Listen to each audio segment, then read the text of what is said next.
Halo guys, para penikmat cerita horor. Kalian pernah nggak sih ngalami kejadian aneh pas naik kendaraan umum? Kayak tiba-tiba ada yang ganjil, suasana berubah, atau bahkan yang nyetirnya nggak ada? Oke, jadi kali ini saya bakal ceritain sebuah kisah yang bakal bikin kalian mikir 2 kali buat naik kendaraan umum tengah malam.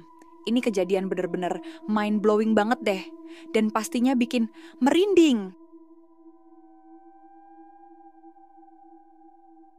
Malam itu, Nadia baru pulang kerja. Udah capek banget, pengen banget cepet sampai di rumah. Buru-buru deh, cari taksi di pinggir jalan. Gak lama kemudian lewat sebuah taksi hitam. Dan berhenti di depan Nadia. Sopirnya, seorang pria. Yang belum terlalu tua juga, mukanya kelihatan kayak lelah banget, kayak udah kerja seharian penuh. "Ke daerah Bintaro ya, Pak," kata Nadia, sambil duduk di kursi belakang. Pak sopirnya cuma mengangguk pelan, gak banyak ngomong juga. Mencurigakan gak sih? Tapi ya udahlah ya. Yang penting udah jalan aja, biar cepat sampai di rumah. Nah, di dalam taksi ini, suasananya agak lain nih, udaranya beda. Hawanya dingin banget, radio menyala, tapi volumenya pelan banget. Lagu jadul, yang diputar pun enggak begitu kedengeran. Dan seiring perjalanan, Nadia ada ngerasa sesuatu yang aneh. Matanya mulai berat, rasa ngantuk pun menyerang. Tapi sebelum benar-benar ketiduran, dia dengar sesuatu, gumaman pelan dari Pak Sopir. Kayak orang yang lagi ngomong sendirian. Nadia mau buka mata tapi rasa ngantuknya udah berat banget. Semua gelap. Pas bangun Nadia langsung refleks ngelirik-lirik, berusaha membuka mata. Tapi pas dia lihat ke arah luar jendela, dia berasa di tempat aneh. "Loh, kita ini ada di mana, Pak?" Jalanan di luar asing banget, sepi dan sangat gelap. Gak ada rumah-rumah, gak ada kendaraan lain yang lewat. Cuman lampu jalanan yang redup dan kabut yang tipis. Nadia sedikit panik. Dia nengok ke depan dan bertanya ke Pak Sopir, "Pak, ini kita lewat mana ya? Saya belum pernah lewat sini deh kayaknya." Anehnya, gak ada jawaban sama sekali dari Pak Sopir. Nadia udah mulai ngerasa aneh. Takut sopir ini mau berbuat macam-macam. Dan pas dia cek kursi sopir, Nadia kaget. Bangku sopir itu kosong. Iya guys, sopirnya gak ada. Tapi mobil masih berjalan, tanpa ada yang nyetir. Jantung Nadia langsung berdetak kencang. Panik dong dia. Dia coba buat kabur. Dia tarik pegangan pintu, loh, kekunci. Dia coba turunin kaca, gak bisa. Taksi ini makin lama makin masuk ke jalanan yang gelap, makin jauh dari tempat yang dia kenal. Dan yang lebih anehnya lagi, jam di dashboard nunjukin pukul 02.14.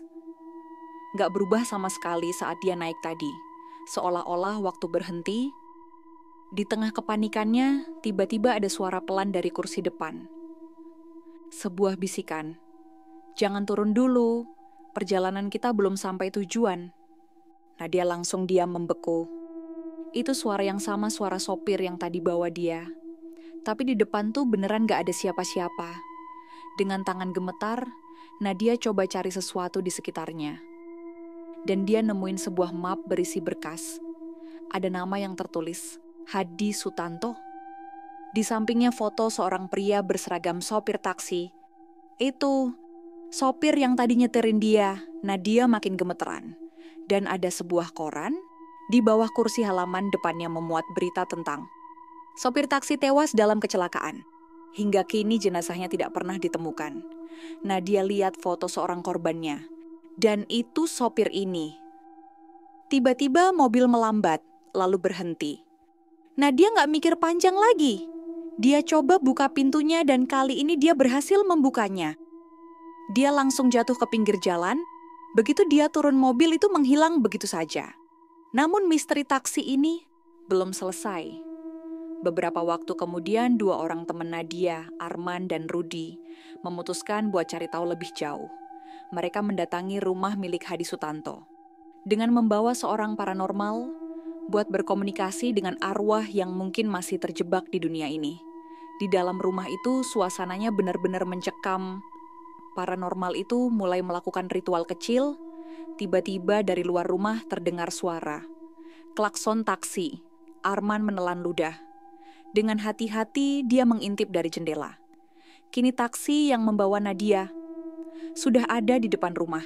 Tapi kali ini pintunya terbuka, seolah mempersilakan mereka untuk masuk.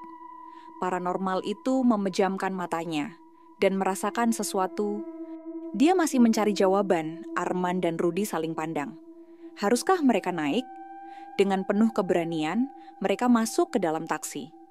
Kemudian pintunya tertutup sendiri, lalu mesin menyala, dan tanpa ada yang menyetir, taksi itu mulai berjalan. Di dalam udara terasa sangat berat, seperti ada seseorang di sana, tapi tak terlihat. Dan dari kaca spion, perlahan-lahan, sesosok wajah muncul. Dia Hadi Sutanto. Tapi kali ini ekspresinya bukan yang menyeramkan, bukan yang marah, tapi penuh kepedihan, seakan perlu pertolongan. Dengan suara serak, dia berbisik, "Tolong temukan jasadku. Biarkan aku pulang dengan tenang." Arman dan Rudi turun dengan segera dari taksi itu. Mereka berdiri di tengah jalan dan tiba-tiba mereka melihat sesuatu di balik semak-semak. Sesuatu yang tertutup tanah dan daun kering. Mungkin di sini jasad dari Pak Hadi, pikir mereka. Mereka lalu menggali tanah itu dan mereka menemukan ada kerangka manusia dan masih mengenakan seragam sopir taksi yang sudah terlihat hancur termakan tanah. Hadi Sutanto akhirnya ditemukan.